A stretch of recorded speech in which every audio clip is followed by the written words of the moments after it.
Barchaga salom do'stlar, sizlar bilan men Nezarayt do'stlar. Bugungi videoda Bedrock Minecraft uchun top 5 mod videosini olamiz.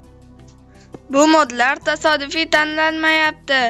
Men video qo'ygandim va o'zingizga kerakli va yoqqan modni yozib keting. Men uni topib, sizlarga ma'lumot berib, uni yuklashni o'rgataman deb yozgandim.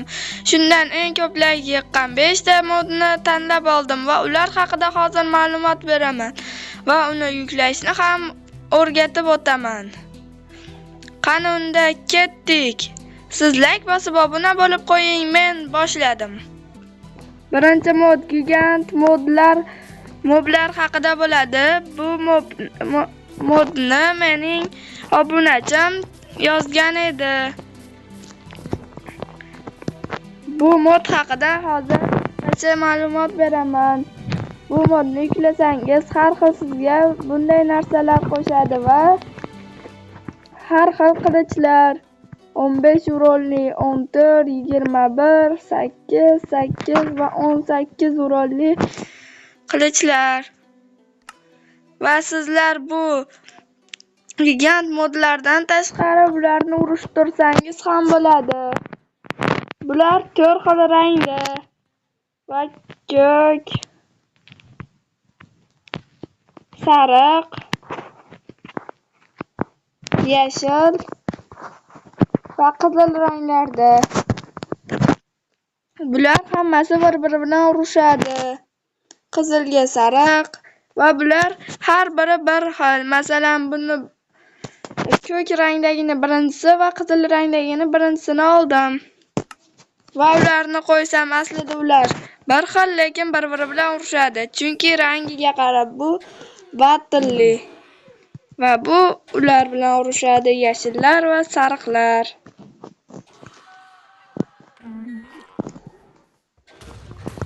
Va qizil qo'ysam, qizil ham urushib ketadi.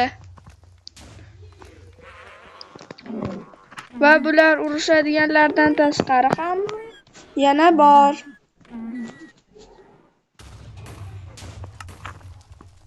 Bu yotoqqa kirib pastga tushsangiz, bu yerda har xil kallalar bor. Va biroz pastroqqa tushsangiz, bu yerda ham har xil tuxumlar bor. Bu tuxumlarni olib siz qo'yib ko'rishingiz mumkin. Creeper, ba'zan. Lekin bular bir-biri bilan urushmaydi. Aksincha, yayib tashlaydi.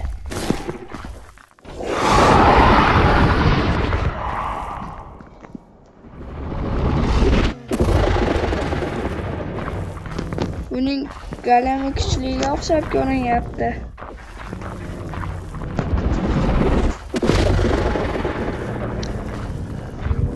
Warden baribir legenda. To'g'rimi? Va ko'rib turganingizdek shunday.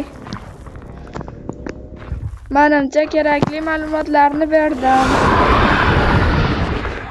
Va oxirida yuklashni ham ko'rsataman. Faqat yetib qolmang. Va unda men ikkinchi modga o'taman. Va do'stlar, ikkinchi mod bu daraja oshgani sari jon ko'payib boradi. Ko'rib turganimizdek, chekkada jonimiz yarimtagina. Va bizning darajamiz oshsa, ko'payib boradi. Bu cheksiz davom etadi. Va bu haqida ma'lumot o'zi ko'p emas. Shunchaki daraja oshgani sari jon ko'payib boradi.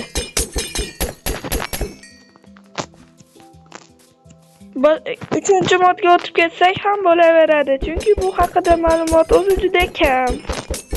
Shunchaki mod. Do'stlar, va uchinchi mod. Bu modni o'zim qo'shdim. Shunchaki menga yoqqani uchun sizga ham yoqsa kerak. Bu villagerlar va pillagerlarning yangicha ko'rinishlari bor va ular ko'chalarda spawn bo'ladi va qishloqlarga ham hujum qiladi. Va qishloqdagi pillagerlar ular qishloqni himoya qilishadi. Xullas, bir-biri bilan urushadi. Ularning tuxumlari ham bor. Masalan, kemalari, arbaletlar, har xillari bor. Ularni hammasini ko'rsatmayman, o'zingiz yuklasangiz ko'rib olishingiz mumkin. Bu bizga cheksiz jon effektini berib turadi. Va villagerlarning kemasi. Bu yerda suzib keladi, qishloqlarning yonida suv bo'lsa. Bu juda kuchli. Va bu shuncha arbalet, bu yerda otsangiz bo'ladi.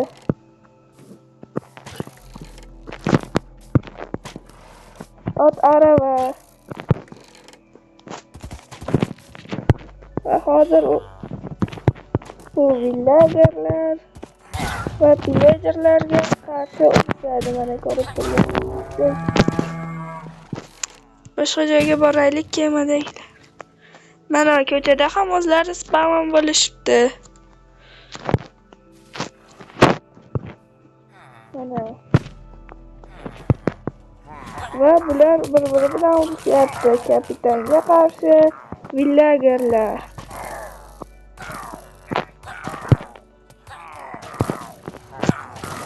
Va bularni o'ldirsangiz har xil yangicha qur'a, izmirot, temir, rudalar beradi. Kuchayish juda oson. Va bu o'yindan tashqari ularni kichkina uychalari ham bo'ladi ko'chalarda. Bu yerga tushsangiz sandiqlarni ichida bir-ikki narsa topishingiz ham mumkin. Totem, izmirot. Xullas shunday. Bu mod sizga yoqadi degan umiddaman. Va unda 4-modga ham o'tsak bo'ladi. 4-mod esa boshqalarga aylanish, boshqa moblarga aylanish. Masalan, biz hozir tovuqqa aylanamiz. Tovuqni ustiga ezib turdik va yonimizdan shunday sariq narsalar chiqadi va o'tirib turib biror joyga ezib tursak, shunday menyu ochiladi va biz ezgan barcha moblarga aylana olamiz. Hozir esa men survivalda ko'rsatib beraman. Mana ko'rib turganingizdek, bizni jonimiz 2 donagina va bizga pat effektini berdi. Chunki tovuq tepadan yiqilsa sekin tushadi. Va biz molga ham aylanishimiz mumkin. Menimcha bo'ldi. Va mol ham chiqdi. Endi biroz jonimiz ko'paydi, chunki biz molga aylanib qoldik. Va biz bu mod bilan Ender Dragonga ham, Wardenga ham, Wizardga ham aylanishimiz mumkin. Hozir Wardenga aylanib ko'ramiz. Hozir Wardenni olamiz va Wardenga aylanamiz.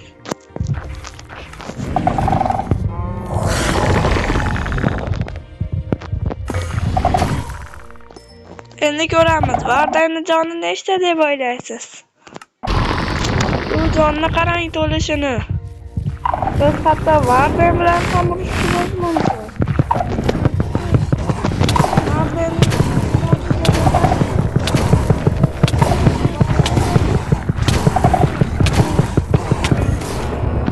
Lekin men yutqazib qo'ydim Wardenga qarshi. Axir men ham Warden edim-ku. Endi topib olsak bo'ldi. Va bu yerdan surib olamiz.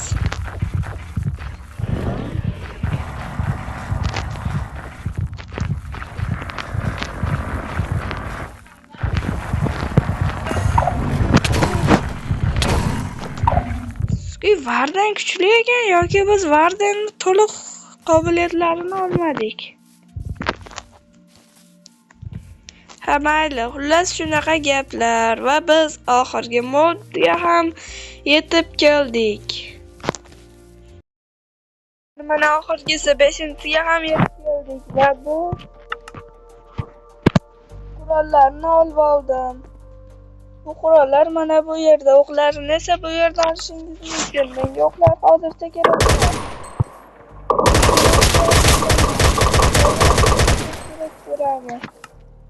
Hozircha golem olsakmi yo vardimi? Golem yaxshiroq. Golemda birma-bir ularni kuchini tekshirib chiqamiz. Ancha kuchli ekan qurollar.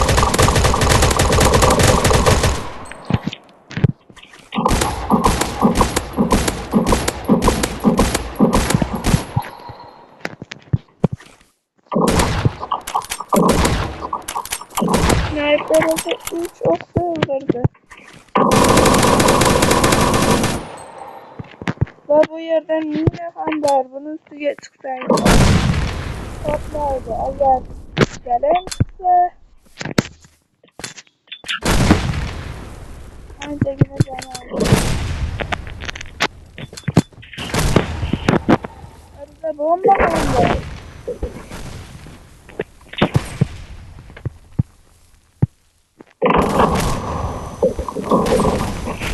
Bunda biroz kuchsiz ekan. Lekin kurasha bo'ladi. Va bizga bulardan tashqari kiyimlar ham qo'shilgan. Men kiyimlarni kiyib oldim va yangicha 2 xil kiyim. Va bu kiyimlarni kuchini hozir sinab ko'ramiz.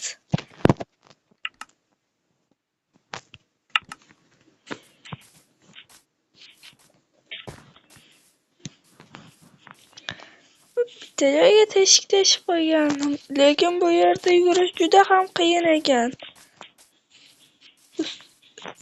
Boshlarim og'irligini hisobiga shekilli. Mina bosib ko'ramiz. Qancha jonimiz bor? Yo'g'i yarimta. Bo'lsa bittagina jonimizni oldi. Hozir bitta ishlatamiz va yerga sakrab ko'ramiz.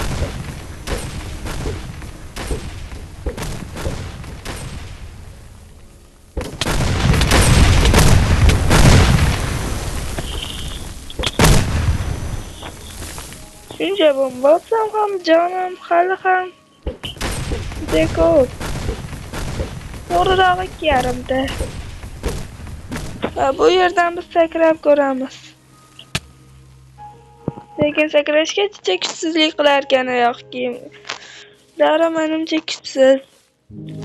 Lekin baribir yaxshi mod ekan. Shuncha mehnatimni qadrlab, like bosib, obuna bo'lib qo'ying. Men shunday ko'proq shunday videolar chiqaraman va bunday shunchaki modlarni ma'lumotlar bilan aytib beraymi yoki modlar haqida videolar olsam yaxshiroqmi? Izohlarda yozib qoldiring. Va siz kutgan onlar yetib keldi. Men hozir bu modlarni yuklashni o'rgataman. Mening kanalimga kirsangiz, bu yerda shortslar, videolar bor. Bularni ko'rasiz, like bosasiz va bu yerda yanani ustiga bossangiz mod kanal chiqadi. Bu mod kanalga kirsangiz chiqadi. Ha, aytgancha, agar siz menga obuna bo'lmasangiz, bu mod kanal chiqmaydi. Birinchi obuna bo'lib, keyin kirib chiqasiz va essangiz meni Telegram mod kanalimga kiradi. Va kirgandan keyin mana 1-mod, 2-mod, 3-mod, 4 va 5-modlarni tashlab qo'yganman va videoni ham tashlab qo'yaman. Meni har bitta olgan videoyimdagi modlar va shu modlarni tashlab ketaman. Bu yerga ham obuna bo'lib qo'ying. Video foydali bo'lgan bo'lsa, obuna bo'lib qo'ying. Va yana 100 ta bo'lganimizda biror xil 100 ta modga qarshi urushaman. Buni esingizdan chiqarmang. Va videolarni qanday shaklda olishimni ham aniq izohlarga yozib qoldiring. Shundaymi yoki